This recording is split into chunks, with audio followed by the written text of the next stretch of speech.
Jem Vincent Mcmorrow on Pure Channel. Good to see you back, Jem. It's good to see you again too.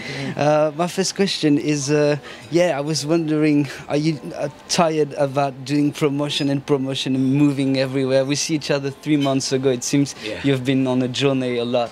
Yeah, I'm tired. Kind of is a tiring thing, but like I just said to you, you're tired but functional. You can kind of, it's just you get into a rhythm where you're just working and working and working, and it's going to be hopefully a year of this. So you just have to pace it out. But I'm fine so far. I love it. Like you have promotion to do because the record is doing really well where it was released. It's released in Ireland and it's first of the sales and all that thing. Must be very important for you that your people dig your music and love it. That Irish people like it. Yeah. Yeah, it's great. It's great. Like, I mean, the album came out and just kind of was starting from scratch. So for that many people to buy it and for that many people to come to shows and to keep letting it continue to be a thing is brilliant. Yeah, I mean, it's always something I've hoped for. You went to United States too for a tour. Was it good? Yeah, it was brilliant. Like the album came out in the US this week, so that all starts as well. So the tour was in, I think, October, November, right after the last time I saw you, I think, and it was really busy again. I got to play a lot of places that I've never seen before. There's some shows in Canada, I should say, and then the CMJ Festival in New York, and it's just a blitz. It was just play as many places as possible in as short a space of time as possible. But I love it. The prospect of putting out a record in America is always something I've wanted to do. Yes, so like to have it out there now is brilliant. But it's like I say, it's for like day 2 now, so it's like a long journey ahead. You have still time. It's going to be released in France in a digital way the 28th of February, and if you can pre-buy it on iTunes, and you have an exclusive track, which is really a good marketing clever thing. That's what they tell me. Yeah, like the song that's attached to it is a song that I recorded for a limited edition vinyl that I put out in Ireland. Because the album's been out in Ireland a little while longer than it will have been out here, obviously, I wanted to have something to sort of end the year with. So I recorded 2 songs and put them on vinyl and released them, and then one of those songs is now on the iTunes package, and it's gonna be released on the physical stuff the 7th of March. I want to talk about that record because when I first received it and 3 months ago when I saw you singing, I want to tell it's a record you put once in your music stereo, and you're gonna keep it because it's a lot of pleasure. It's not always soft, but it's a record that goes straight to your heart and to your soul. So my first question is about that sensation of grace that there is on a lot of songs like that. Soft song, beautiful song. When you record, do you keep in mind it needs to be in the air somewhere? Keeping the good tracks of the guitar, the good voice takes. Don't know. Keeping it in the air. I follow songs wherever they lead me, and with the record it was just 11 songs that I heard in my head, and I thought that they made sense together, and I just sort of pursue that. That's how I always am. Like I have an idea and I just follow it relentlessly until it sort of is finished. And what you said, there's like soft, and it's some places it's not soft, and that's something that I look for in records that I listen to myself is quiet moments and then loud moments, and not repeating the same thing over and over again, trying to capture the sentiment but not 11 times the same way, because it's very easy if you settle on a song that's good, or you go, this is catchy, or it's interesting, or whatever it happens to be, and then repeat it over and over again, because once you've done it once you kind of think, oh, I can do it again, whereas I kind of go, okay, I've done that, and what else can I do?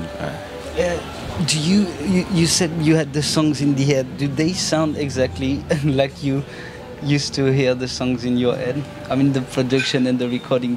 When you finished, did you thought, yeah, okay, it's exactly what I had in mind?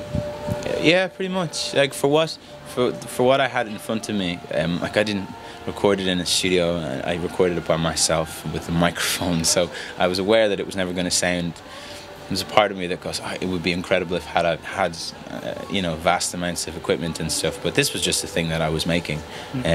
So for the purposes of that, it sounds exactly like I had it in my head. And that's the thing, is like working on it, and then you just know it's finished.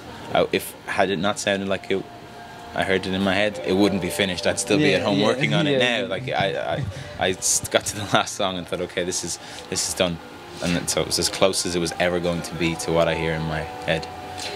When I was preparing the interview, I thought you started with drums and quite hard rock music. Is that right? How did you came softly to that sweet, very musical and melodic folk, let's say?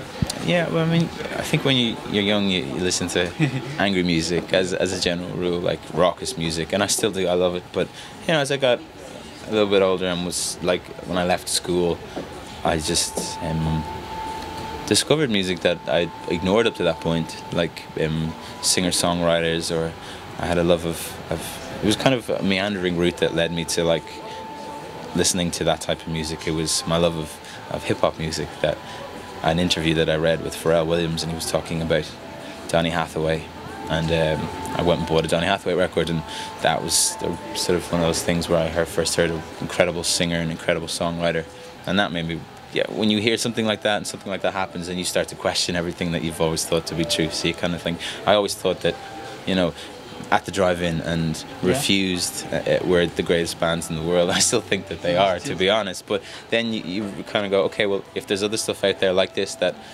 I've ignored and is incredible, then what else have I missed? So that I went back and just sort of did a brand new listen to everything I could get my hands on, like from, didn't matter what it was, just stuff that, anything that I had up to that point thought, nah, it's not going to be for me, was back on the table, and I just listened to everything and tried to. Do you really listen a lot of hip hop productions, and is there a link in the quality of some recording of the voices in the hip hop production and the quality of the recording of your voice on that record? Well, with the hip hop, it was always more the layering of the instruments that I was fascinated by, like how you manage to like generate a chorus from the same chord structure. Like you know, in a hip hop song, there's a hook. And with the things that I love, like the Neptunes and Timbaland, they were creating these sonic layers that gave you the sense of a chorus without actually changing the chords or doing anything particularly dynamic vocally. And I just thought that was incredible. But then D'Angelo, is the D'Angelo record, his first album, Brown Sugar, is one of my all-time favorite albums. And when I heard that, and he was doing the same thing, it was very hip-hop based, it was very looped. But his voice was just unbelievable, and his harmony was just mind-bending, and you just think, how did he do this? And I still to this day can't figure it out. Like, I love harmony and I try and layer it, and I spend a lot of time on it, and I don't think I've gotten even remotely close to how he does it. And it was that record that was another transitional one for me, where I kind of heard that and thought, okay, this is a lot of what I love in hip hop, but it's this songwriter making these insanely catchy and brilliant and dynamic songs, but using the same structures and the same ideas, but adapting them to his own ends. And that's kind of what I've tried to do, is kind of take the ideas that I have, or the things that I love in the production value there, and use them towards my own ends. And is it easy for you to recreate that ambience and those harmonies when you live music, live playing sometimes with other musicians? Did you rehearse a lot to have that very precise and beautiful voices? Yeah, it's really important that the harmonies are the key. That's all. It's you were like a dictator. Don't do it again. Well, I mean, it depends who you ask. I have an idea for it, and I'm aware that, like, because there's so much going on in the record, you can never recreate it, and that's kind of, it's almost folly to try and recreate it. I think it's better to just kind of listen to it and see what you have, and then what you can bring to it. So I have 5 musicians plus myself that play with me, and we all play. So we'll play different instruments. Everyone can sing.